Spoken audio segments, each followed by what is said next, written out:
出名嘅造車大國，大家好熟悉嘅 BBA 都係嚟自德國。咁今日一場嚟到慕尼黑，寶馬嘅誕生地，一定要嚟呢度朝聖下啦。以下就同大家分享8個一定要嚟參觀寶馬總部嘅原因。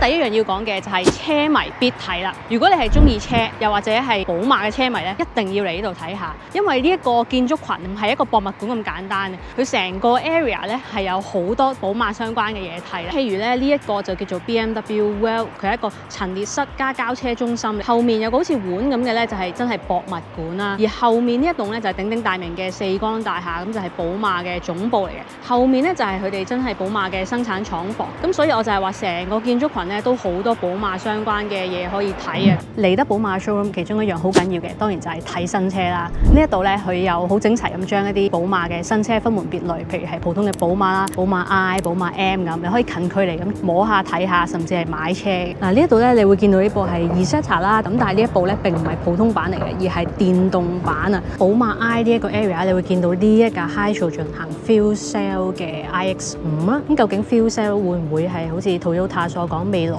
嘅希望咧？咁呢一度咧見到會有架3系嘅旅行車啦，而且係3.3 力 E 嚟嘅，咁即係行 plug-in hybrid。以前咧唔係好識欣賞旅行車，咁但係越嚟越大之後咧就發覺啊，其實佢又實用啦，同埋個車尾咁樣延伸咗咧，亦都係幾鬼型仔嘅。呢度有 I5 啦、I4 啦、X6M 嘅喺後邊。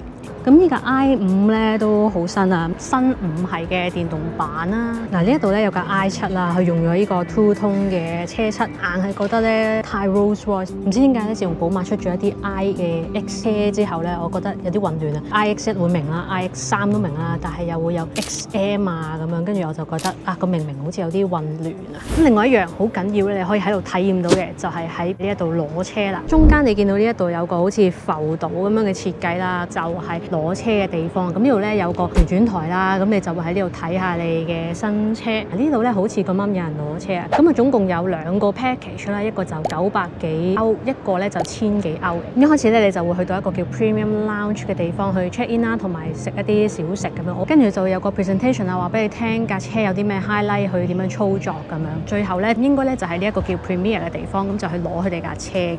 咁其實你都幻想到啦，喺呢一個地方咁特別呢度攞車，體驗應該係好有儀式感啦！你諗下咁多人望住你喺後面攞車喎，900幾歐，如果有個咁嘅體驗，係咪應該叫做唔算好貴呢？咁話得叫寶馬世界咧，梗係擺放咗好多寶馬集團嘅車啦，唔單止係寶馬咁簡單。咁所以喺後面咧有 Mini 啦，同埋亦都有 Rolls Royce。Mini 咧啱啱就發布咗佢哋新一代嘅 Mini Cooper 同埋 Mini Countryman 嘅電動版啦。我懷疑係因為呢個原因咧，咁所以後面你見到咧架車冇擺出嚟，都係 close 咗嘅。據我所知入面亦都有一啲 Mini 嘅 Simulator 啊、自拍嘅即係互動遊戲咁啦。咁好可惜今日就體驗唔到啦。咁呢個咧就係 Rolls Royce 嘅 area 啦。咁我印象中咧上網睇人哋啲片咧，好似係可以入去呢度睇嘅，唔知係咪因為我即係而家到嘅時候啱啱開門，咁所以暫時咧你見呢度係圍住嘅。咁呢度咧佢哋就擺咗部 Ghost 啦，同埋部全新嘅電動 Coupe Spectre。咁你見到佢呢度其實都幾花心思啊，上面咧亦都有 Rolls Royce 好典型車入面嘅嗰個燈嘅裝置喺度嘅。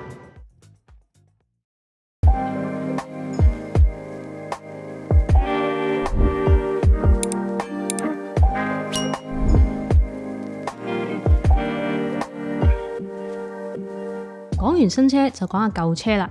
第5個原因就係去睇古董車，認識品牌嘅歷史。由於展品啊超過120架，咁喺呢度就分享一啲我最深刻嘅例子。例如成個展覽嘅第一個展品，第一架寶馬的士或者叫 DA1，即係好似時光倒流見證歷史咁啊。跟住係 House of Technology 講輕量化個 part， 咁佢會好清楚俾你睇到，譬如係 i3、M6 點樣去用碳纖偷輕。去到後面咧，又有一個引擎嘅展覽，大家應該都知道寶馬係做飛機引擎起家嘅，咁呢度咧亦都有得睇。又例如講3系嗰 part 啦，下層嘅 M 車專區、電單車嘅 display， 仲有好多 classic car， 2002 Ti、Isetta、328、Neue Klasse、M1。多到不能盡錄。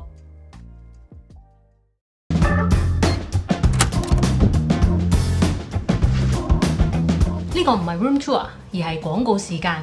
再一次多謝 Surfshark 贊助我嘅影片，咁我先有更多嘅資源去創作唔同嘅內容。咁我而家咧身處喺慕尼黑，用緊酒店嘅 WiFi， 無論喺商場、cafe 定係酒店，用公家嘅都有隱憂，驚有網絡私隱嘅問題。VPN 可以加密連線，令到黑客冇辦法獲取你嘅內容，提升網絡安全。另外好多網上嘅電視咧，亦都有地域嘅限制。假設我而家想睇英國嘅電視啦，簡單連接 VPN 轉換 IP 就可以睇得返。當然轉換地區亦都即係話可以翻牆。咁最後咧，因為行程啊、行李種種嘅安排咧，我係冇辦法帶我嘅大牛龜嚟剪片嘅。第一次用 iPad 去做嘢 ，Surfshark 佢支援唔同嘅裝置，咁佢哋亦都冇限制連接裝置嘅數量。而家只要用呢一個優惠碼就可以享有特別嘅折扣優惠，同埋獲得額外3個月免費。有興趣記得去下面資訊欄度睇下啦。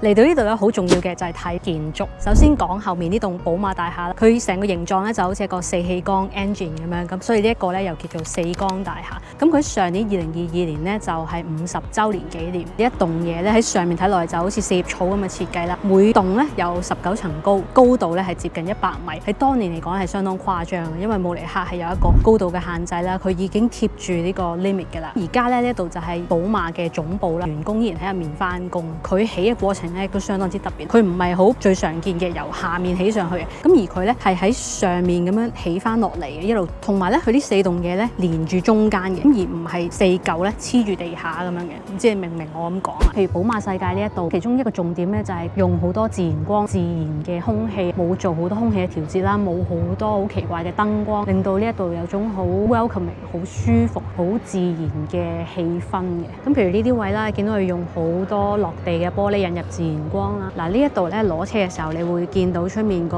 museum 啦，同埋寶馬大廈啦，呢度隱約見到。咁而呢一度後面咧就係一個叫 double cone 嘅設計啦。咁所以成棟大廈咧都有好多叫做看點嘅。至於呢一個寶馬 museum 咧，其實佢就話個設計就係營造一個好似一條街咁樣啦，然之後一路行街，一路入唔同嘅 house、唔同嘅房去參觀唔同嘅主題。好欣賞呢度嘅設計咧，或者叫鋪排啦，因為佢唔係成個館順時序去排嘅，而係分門別類。一個館就講關於設計，一個館關於品牌，一個講關於 racing 或者 motorsport， 跟住佢再喺館入面再分時序去排，令到你每一個館咧都行得好投入啦，亦都唔會覺得好悶。咁你話明呢個係寶馬建築群啦，咁喺我身後面咧，你會見到其中一個寶馬生產嘅廠房。咁而家咧暫時係有7000幾個員工喺入面做嘢啦，每日嘅產量咧原來都有成900幾架嘅。I4 咧都係喺呢一度生產嘅。咁嚟得呢一度咧，最想嘅當然就係參加佢嘅廠房 tour 啦。咁最可惜嘅咧就係8月頭去到9月頭期間咧，佢個廠房參觀係停止嘅。咁即係而家啦，就算嚟到都冇得參加。